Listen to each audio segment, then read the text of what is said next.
Tes, tes, tes, tes. Halo semua, perkenalkan nama saya Nathaniel Satria Damatama dengan NIM 2424 10 10 10 12 dari kelas B. Di sini saya akan menjelaskan remedi kuis 1 sistem basis data tipe soal yang G. Langsung saya mulai aja. Jadi di soal pertama ini udah saya sangat suka. Nah, di sini di soal yang A kita disuruh mengidentifikasi entity beserta atributnya. Nah, yang pertama itu di sini ada menu yang pertama, terus di dalamnya ada ID menu. ID menu ini termasuk primary key, terus ada ID jenis menu itu foreign key, nama menu, terus harga. Yang kedua ada jenis menu. Dalam jenis menu itu ada ID jenis menu, ini termasuk primary key ya. Terus ada jenis menu. Terus yang ketiga ada pelanggan. Di sini ada ID pelanggan, primary key. Pokoknya yang ID ini pasti primary key, nggak pasti sih, cuman ya kan ID pelanggan, ID kasir itu pasti primary key. Terus keempat ada kasir. Dalam kasir ini ada ID kasir yang pasti primary key. Terus ada nama kasirnya. Terus yang kelima itu ada meja. Dalam meja ada ID meja, nama meja sama kapasitasnya. Nah, primary key-nya pasti ID meja. Lalu di pesanan ada ID pesanan, ID pelanggan, ID meja, dan ID kasir. Nah, yang ini beda. Yang ini primary key-nya itu ID pesanan, yang lainnya itu foreign key. ID pelanggan foreign key, ID meja foreign key, ID kasir foreign key. Terus yang ketujuh ada metode pembayaran. Di sini ada ID metode, primary key, sama metode. Terus yang ke-8 ada detail pesanan. Itu ada ID pesanan. Nah, di sana ada foreign key, ID menu itu foreign key sama jumlah.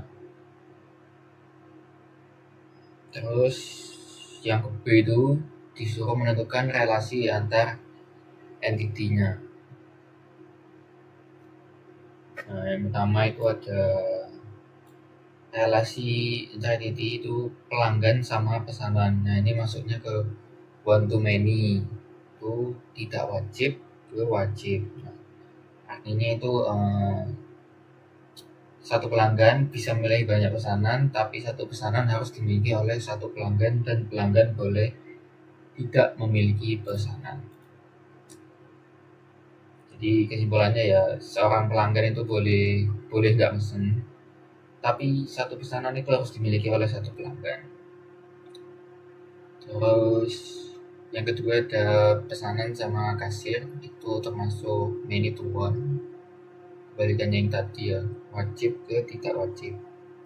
Artinya banyak pesanan bisa dilayani satu kasir, tapi pesanan harus punya kasir. Nah, kasir bisa ada meskipun belum melayani pesanan. Terus yang ketiga ada pesanan sama meja, itu maksudnya many to one, wajib tidak wajib. Itu pesanan harus memiliki meja, jadi dia pesanan harus ada mejanya. Terus tapi satu meja itu tidak harus selalu digunakan. Terus yang keempat ada pesanan sama detail pesanan. Itu ada one to many atau wajib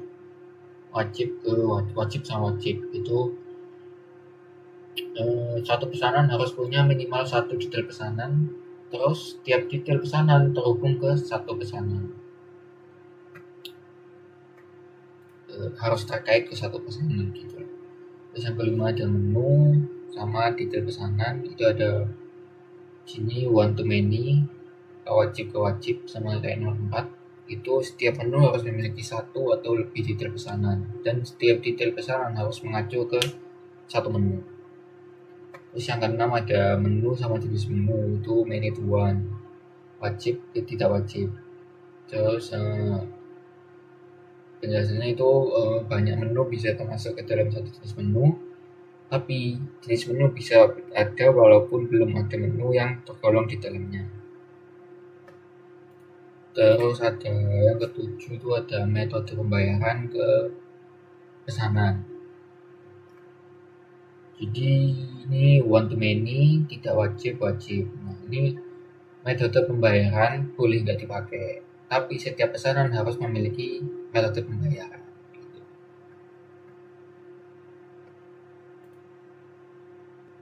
Terus lanjut ke yang C, ini kita disuruh menggambarkan entity relationship diagram lengkap dengan atribut dan relasi antar entity. Nah, berikut ini juga hasil pengerjaan dari yang nomor 1 yang bagian C, kan disuruh gambarkan entity relationship diagram lengkap dengan atribut dan relasi antar entity. Nah, sini kita tambah lihatnya.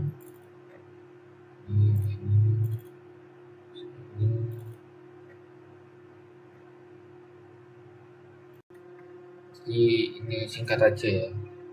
Kan di sini ada garis-garis putus-putus ini. Garis putus-putus ini artinya relasi opsional. Terus ada garis penuh, itu relasi wajib. Terus ada kayak gini nih, cakar-cakar ini, itu menunjukkan arah one to many.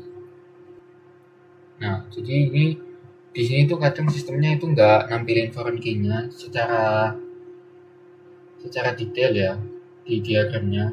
Jadi saya nambahkan secara manual supaya tetap terlihat dan memudahkan biar paham lah. Terus lanjut nomor 2.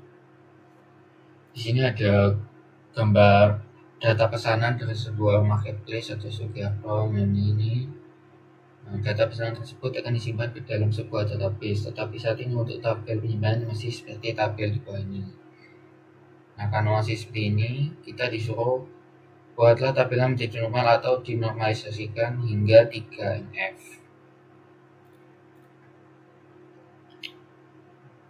Terus setelah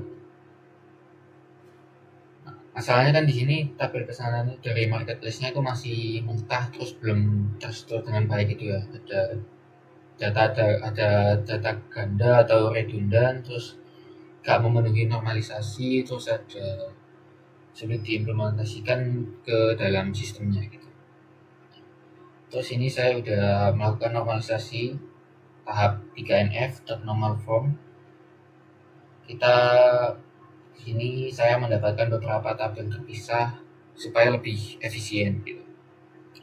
Terus yang pertama ada A, itu tabel barang, di sini ada ID barang, nama barang sama harga. Terus yang B, tabel detail transaksi, di sini ada ID detail, ID penerima, ID barang, jumlah sama ID kurirnya. Terus di C ada tabel penerima, ada ID penerima, nama penerima, telepon sama ID alamat. Terus di tabel alamat ini ada ID alamat, jalan sama ID kabupatennya.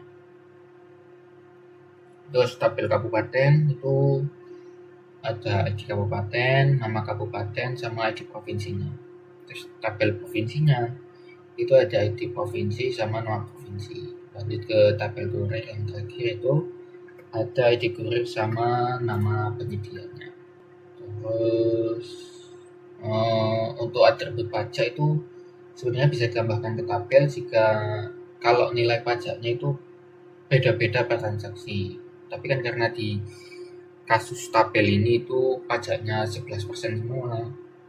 Semua sih ya, total semua pajaknya itu cuma 11%, jadi atribut pajak itu nggak perlu dimasukkan dalam tabel. Sekian penjelasan dari saya. Terima kasih.